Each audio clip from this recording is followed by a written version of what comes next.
Tuhan, sudah berkali-kali kita berjumpa dalam judul yang sama di tempat yang berbeda. Peresmian dan pemberkatan kantor cabang baru KSP Kopdit Opormas. Kita berdoa dan berharap bahwa setiap kantor yang diresmikan membuat petugas yang bekerja di dalamnya at home, betah, sehingga setiap gedung bukan saja disebut house atau gedung inse dalam dirinya sendiri, tetapi juga home, tempat di mana orang merasa betah bekerja, hidup, dan bersosialisasi.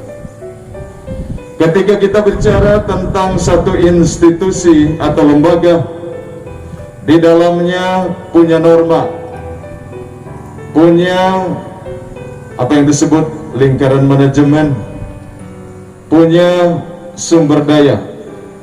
Saya fokuskan pada beberapa poin.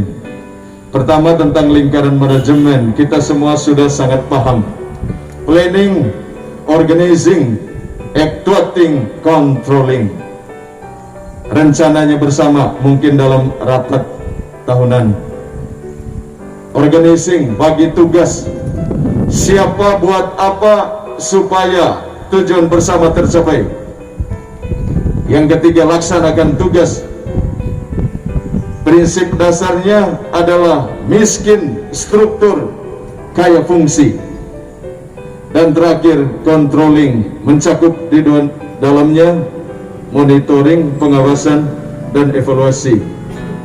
Kita perlu melakukan controlling, pengawasan, bukan untuk menjadi intel bagi sesama, tetapi memastikan mengurangi kesalahan, kekeliruan yang bisa mengganggu keberlangsungan institusi atau lembaga.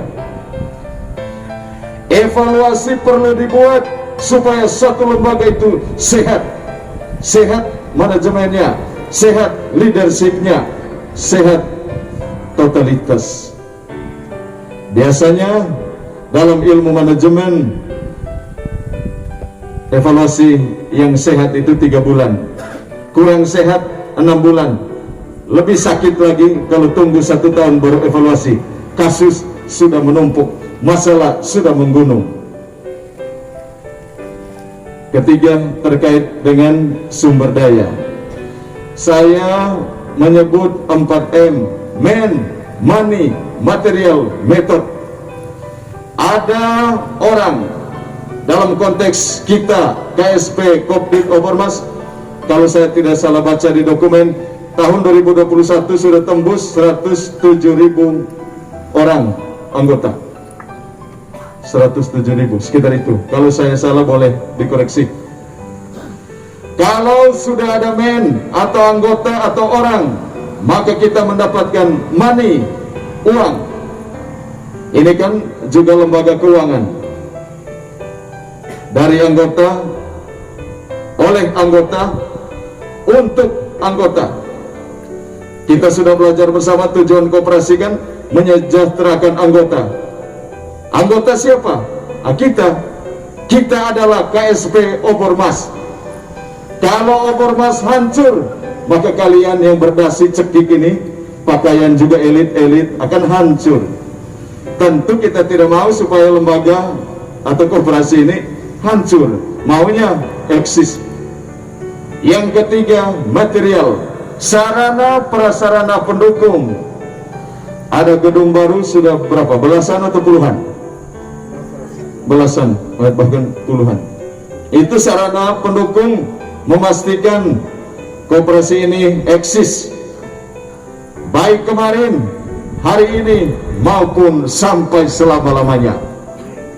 Ya, selama-lamanya dalam pengertian kefanaan kita. Kalau Tuhan misalkan mau supaya mendatangkan akhir zaman bagi kita, selesai juga kita. Tetapi selama bumi masih ada, maka koperasi ini pun tetap ada. Dan terakhir, metode, cara kerja. Orang yang cerdas biasanya cara kerjanya juga mantap, sehingga uang dan fasilitas selamat. Sebaliknya isi sendiri. Itu ilmu manajemen sedikit dengan 1-2 refleksi tentang situasi kita. Dan kini kita masuk dalam pesan-pesan kitab suci. Dalam bacaan pertama di bawah judul cara hidup jemaat perdana, kita sekalian diajak untuk membangun solidaritas. Anda susah, saya susah. Jangan gaya peminjam yang kurang bertanggung jawab. Ketika datang pinjam, sopan santun minta ampun. Waktu sudah mendapatkan, dah obor mas, dah see you next time. Pegawai setengah mati ketuk pintu sampai mereka punya jari telunjuk hampir mau patah. Bapak ada di rumah, Bapak bilang tidak ada, padahal di bawah tirai itu kaki Bapak ada, kaki ke atas yang disembunyikan oleh kain tirai. Jangan pernah ajar anak bilang, kalau tamu tanya Bapak di mana, Bapak bilang Bapak tidak ada, tapi kakinya kita lihat. Ini kan simpan, pinjam. Setelah pinjam, kembalikan lagi supaya teman-teman lain bisa juga meminjam seperti saya. Saya pernah ingat waktu kita di Habibullah, ada teman imam omong, anggota sejahtera kolekte meningkat. Benarkah? Selama ini kan kolekte 1.000 rupiah. Kalau kita semua sejahtera tidak mungkin 1.000. Ancam pastor pakai uang parang semua. Kan dia uang 1.000 kan parang. Rajin sekali bawa uang parang ke gereja untuk ancam pastor.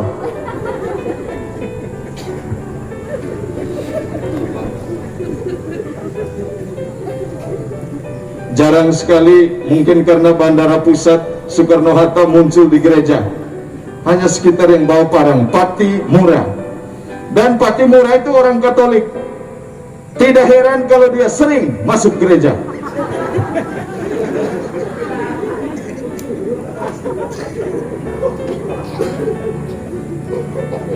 Baik, Bapak Ibu Saudara-saudari,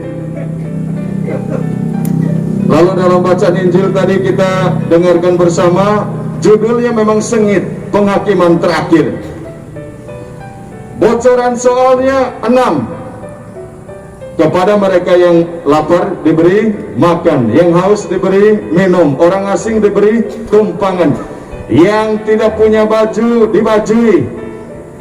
Kita punya, lihat orang tidak baju, syukur. Bahkan orang yang punya baju, kita keluarkan bajunya supaya mempermalukan, menelanjangi, menyakiti. Itu keempat. Kelima itu, kalau orang sakit dikunjungi. Kadang-kadang di Flores beda, tunggu orang mati baru pergi. Pasalnya ialah rokok gratis, moke gratis, daging gratis, dan lain sebagainya. Dan yang terakhir, melawat mereka yang dipenjara. Mudah-mudahan kita pada momen penting ini, di samping merefleksikan hal lain, kita juga ingat akan penghakiman terakhir.